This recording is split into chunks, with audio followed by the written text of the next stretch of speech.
Thank you, Madam Chairwoman, and thank you so much to you and the ranking member for the warm welcome. I'm excited to be on this committee.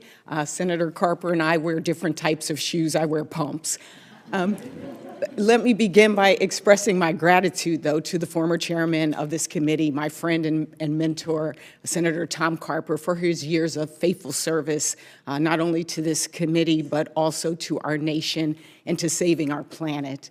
I'm proud to be able to be a member of this esteemed committee. And Mr. Zeldin, I appreciate your visit last week, and you clearly stated in your testimony that we must ensure that we protect our environment. And in our conversation, I shared with you the rich diversity of my state, from our farmers to city dwellers to our coastal communities and our environmental justice communities, and why the EPA is such an important and great partner to our state. I've, in my time in the House, prioritized clean air, clean drinking water, affordability of those things as well. And for us, it's crucial that we have the best candidate for the EPA administrator. So in our conversation, I was really pleased also that you earnestly acknowledged that climate change is real and that you are committed. You actually affirmatively, before I even got the question out, said you committed to following the science and letting that dictate the policies of the EPA. And as I said in my home state, we feel the impact of climate every single day.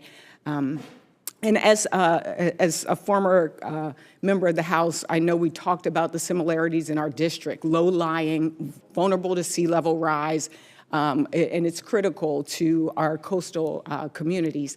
How will you direct the EPA to help these communities like ours survive the rising sea levels and extreme weather brought on by the climate crisis? Senator, this is a topic that involves multiple agencies working together.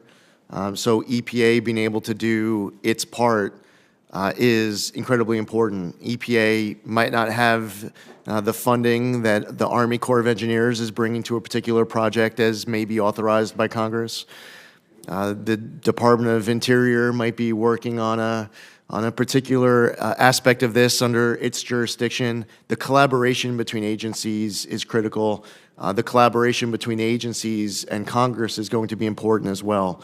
I think it also helps for I, as if confirmed as EPA administrator, to be traveling to a state like yours to see issues firsthand on the ground, especially when they emerge on, at times, little notice, sometimes with far more notice, to be able to hear from people who have been working on these issues a long time, to be able to hear that feedback, to allow that feedback to inform my decision-making and to bring that feedback with me to Washington, D.C. when I return from those trips, which I look forward to, if invited, coming to visit your state with you. Thank you so much. I have a couple of yes or no questions because I know time is limited.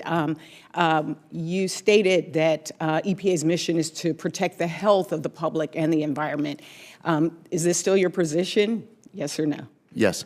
Will you ensure EPA prioritizes policies that promote access to clean water? Yes or no? Clean what, Senator? Clean water. Yes, Senator. Yeah.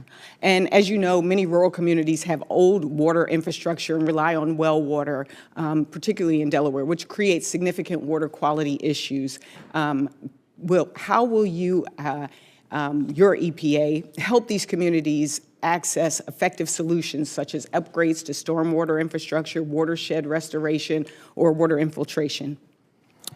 Senator, Congress has approached these issues in the past in certain creative ways. In some respects, it could be an aspect of congressionally directed spending. I've seen go to a particular community where they are able to mitigate an issue of water contamination as we experienced in Suffolk County, where my congressional district was located and where we had multiple aspects of PFAS contamination. The first step is to be able to get access to drinking water.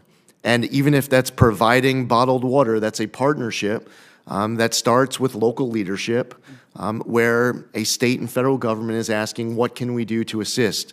What's important is long-term mitigation. And what is so frustrating to the American public is when they see these issues lasting for 10, 20, 30 years and the ball's never moving in the right direction. I look forward to doing my part to work with your local communities to get these issues mitigated to whatever extent I can help.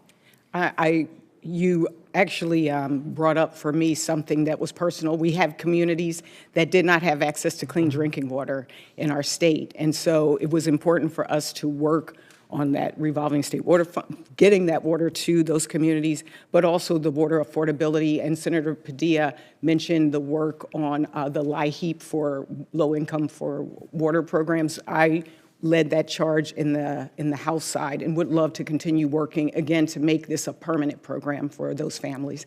I will yield back, and hopefully we have a second round of questions so that I can ask about soot, particulate matter.